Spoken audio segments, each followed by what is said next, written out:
Оқиға Афина орбиталық станциясында басталады.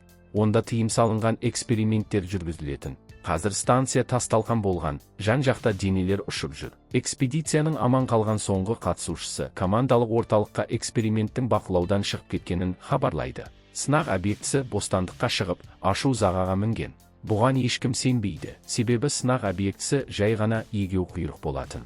Әйелге эвакуациялануға тыйым салынады. Ол не эксперименттік үлгілерді жинап, жерге олармен бірге оралуы керек, не мүлдем оралмайды. Әйел зертханаға қайта оралып, үлгілері бар контейнерлерді алады. Сол кезде ол бұрын егеу құйрық болған мақұлықтың енді аттай тікенді құбыжыққа айналғанын байқайды. Ғалым әйел құтқару капсуласына әрең үлгереді. Ал құбыжық амалсыз ызадан тырнақтармен иллюминаторды тырналайды. Капсула жерге қарай ұшып, атмосфераға енеді. Бірақ қуануға әлі ерте, зақымданған әйнек шытынап, капсула апатқа ұшырайды. Енді жерге ойысайық. Алдымыздан команда көрінеді. Одан кейін үлкен альбинос горилла пайда болады. Жағдай ушыға түседі. Себебі еркек гориллалар бір-бірін ұната қойған жоқ. Бұны көрген жас жігіт қорыққаннан қаша жөнеледі. Ал жаңадан келген горилла оның соңынан қуады. Бірақ альбинос горилла ақымақ адамды құтқарып, мәселе шешіледі. Бұл альбиностың есімі Джордж, оны Дэвис есімді азамат өсіріп шыққан. Бұл екеуі жақын дос болып кеткен. Дэвис тіпті оған ишара тілін үйреткен. Джордж адамның эмоциясын жақсы түсінеді, юморды бағалайды және бірнеше ұятсыз ишараларды да біледі. Зерттеушілер мұны көріп таңғалады. Ғалым бойжеткен тіпті Дэвиске қырыңдап қояды, бірақ Дэвис оған мән бермейді. Оған адамдардан қарағанда жануарлармен араласқан әлдеқайда ұнайды. Дэвис саябақтан көлігімен шығып бара жатқанда, аспанда жарық пайда болады. Бұл эвакуациялық капсуланың жарылысы еді. Тылсым үлгілері бар контейнерлер аман қалып, ақш ұлттық саябағының 3 түрлі бөлігіне құлайды. Контейнерлердің бірі Джордждың қасына түседі. Горилла бейтаныс затқа қолын тигізгенде, оған жасыл түсті бірдеңе шашырап кетеді. Таң атады. Қорықта паника басталады. Дэвиске оның сүйікті горилласы, Гризли аюының қорығына кіріп кеткенін хабарлайды. Өкінішке орай, сол Гризлидің жолы болмаған сияқты. Аюдан қалған қалдықтарды айналып өткен Дэвис Джорджбен сөйлесуге тырысады. Горилла өзін жаман сезініп, үңгірге жасырынып қалады. Ал ол сыртқа шыққанда түнде онсыз да дәу болған приматтың 2 есе өсіп кеткені белгілі болады. Дэвис шокта. Не болды? Бұған кім кінәлі? Әрине, сәнді кабинеттерде отырған бай адамдар. Бұл Клэр мен Бред Уайт есімді ағалы қарындастылар. Олардың компаниясы орбитада тыйым салынған эксперименттер жүргізген. Біз әртүрлі жануарлардың дынықсын біріктіріп, тиімді қару жасауымыз керек болды. Егер қарапайым егеу құйрықты құбыжыққа айналдыра алсақ, әскерилер бұл технология үшін миллиардтаған доллар төлейді дейді олар. Ең бастысы, орбитадан құлаған үлгілерді тауып алу. Ол үшін Клэр Вайомингке жалдамалы әскерлер тобын жібереді. Ал біз әзірге тағы бір кейіпкер, Кейт Колдвиллмен танысайық. Кейт – ғалым генетик. Таңертең ол орбиталық станцияның апаты туралы репортажды көреді. Станциядан шыққан белгісіз зат жерге түсіп, Вайоминг аумағын зақымдаған. Толық мәлімет жоқ, бірақ Кейт сұмдықтан зәресі ұшады. Жануарлардың неден зардап шеккенін ол жақсы түсініп тұрған сияқты.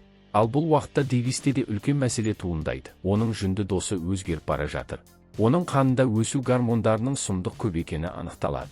Дэвис не істерін білмей қалады. Бірақ шешім оның өзіне келеді. Кейт келіп, Джорджға ерекше мутаген әсер еткенін айтады. Бұл мутаген бір жануарға басқа аңдардың қасиеттерін береді.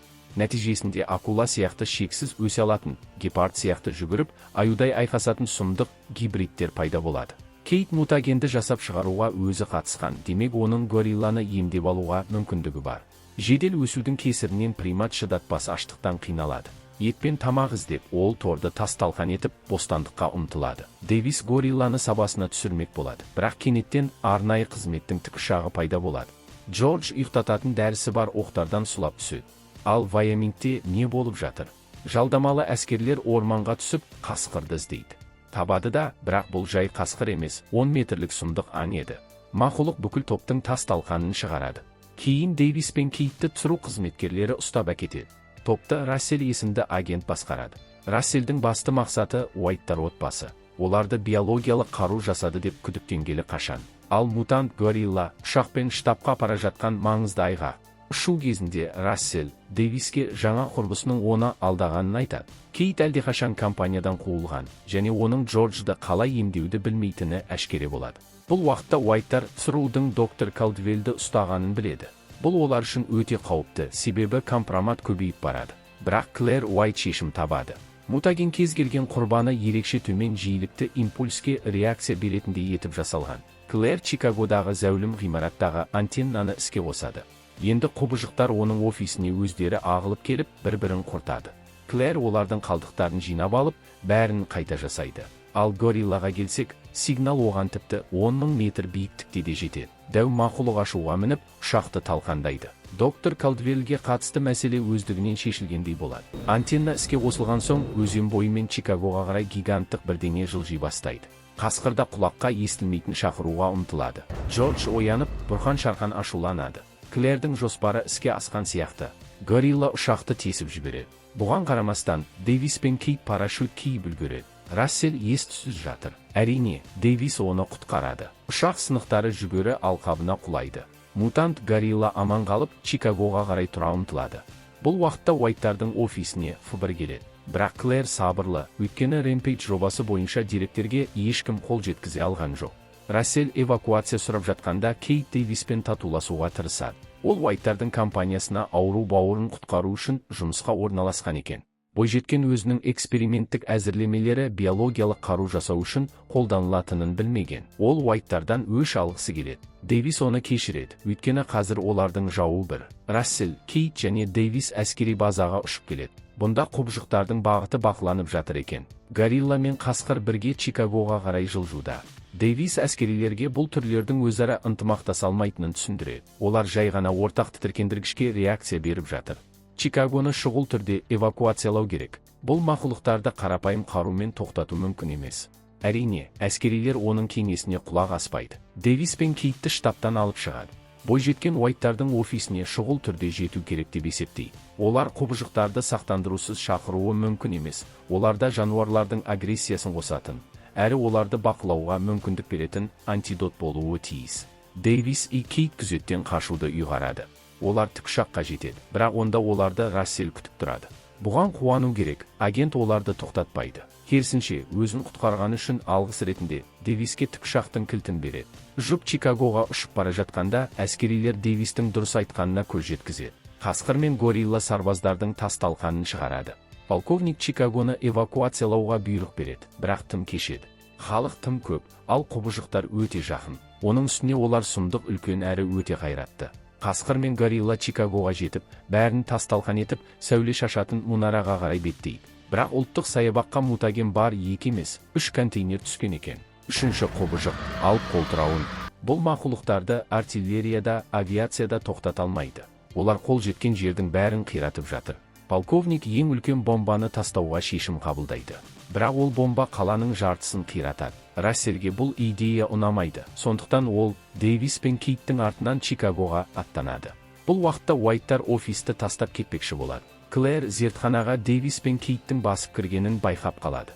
Бас кейіпкерлер айғақтарды іздейді, бірақ таба алмайды. Өйткені Фбр тінту кезінде барлық дискілерді алып кеткен еді. Бірақ Кейтті алдай алмайсың. Фбр дерлік бәрін әкеткенімен ақылды термостаттарды қалдырған. Ал олар арқылы да компания серверлеріне қосылуға болады. Өкінішке орай, серверлер бос, айғақтар тек Уайттың ноутбугында қалыпты. Құралақан кеткісі келмеген Кейт зертхананы тінтіп, іздегенін табады. Уайттарда шынымен де антидот бар екен. Бірақ оны алып кету мүмкін болмайды. Клэр тапаншамен қаруланып, кейіпкерлерімізге ампуланы беруді бұйырады. Сосын ол Дэвисті атып жібереді де, доктор Калдвеллді өзімен бірге алып кетеді. Клэрге бұл бойжеткен мутагенді қайта жасап шығару үшін қажет. Уайттар зәулім ғимараттың төбесіндегі тікұшақ алаңына көтеріледі. Құбыжықтар соларға қарай ұмтылады. Ғимарат олардың салмағынан қирай бастайды. Уайттар ұшып үлгермейді. Горилла бірінші болып тікұшаққа жетіп, оның құйрығын жұлып алады. Қираған сынықтар доктор Калдвеллге қарай ұшады, бірақ оны кенеттен Дэвис құтқарып қалады.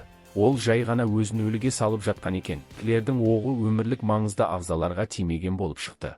Бірақ ары қарай не істеу керек? Құбыжықтар құтырынып жатыр, ал қайтаратын еменді жоқ. Күте тұрыңыз, Кейт бір ампуланы ұрлап үлгерген екен. Ол антидотты Клэрдің сөмкесіне лақтырып жібереді де, айқайлап горилланың назарын өзіне аударады. Жауыз әйел өз жазасын алады. Горилла Клэрді жұтып қояды. Демек, антидот енді горилланың ішінде. Клэрдің інісі бірінші қабатқа түседі. Онда оны Рассел күтіп тұреді. Агент егер жігіт дәлелдері бар ноутбукты берсе, оны жіберетінін айтады. Ол қуана келісіп, қаша жөнеледі, бірақ ұзаққа бармайды, көшеде үстіне қабырғаның сынығы құлайды. Дэвис пен Кейт құйрығы сынған тікұшаққа отырып, Джорджды тауып алады. Оған есі кірген екен. Бірақ өкінішке орай, Хэппи Эндке әлі ерте, үйінділердің арасынан қасқыр мен қолтырауын шыға келеді, ал қалаға жойғыш ұшақтар ұшып келе жатыр. Кейт әскерилермен байланысып, қаладағы бомбалауды тоқтату үшін кетеді. Себебі қалада мыңдаған бейбіт тұрғындар бар, ал құбыжықтарды бомбасыз-ақ құртуға болады. Қазір бұл іспен Джордж пен Дэвис айналысып жатыр. Алдымен Дэвис қасқырды алдайды. Ол адамға ұмтылғанымен қолтырауынның аузына түседі. Ал енді қолтырауынның өзін не істеу керек? Оған оқта, гранатада, ракетада дармайды. Джордж ауыр жараланған, жақында шайқаса алмайтын болады. Бірақ оның досы өлім аузында тұр. Алып қолтырауын оны жұтып қоюға сәл-ақ қалады. Джордж соңғы күшін жинап, құбыжыққа арматура кесіндісін соғып алады. Қолтырауын жеңілді. Кейт пен Рассел бұл туралы әскерилерге хабарлайды, ал олар соңғы минутта әуе соққысын тоқтатады. Горилланың арманы орындалды. Дэвис бұл жолы Джордждың оны шынымен де құтқарғанын, тіпті мыңдаған бейбіт тұрғынды аман алып қалғанын мойындайды. Горилланың көзі жұмылып, ол есінен танады. Дэвис досын жоқтап жылайды. Бірақ босқа жас төктіңіз. Джордждың әзілкештігі есіңізде ме? Горилла жай ғана өзін өліге салып, қалжыңдаған екен. Шын мәнінде бәрі аман. Міне бұл нағыз Хэппи Энд.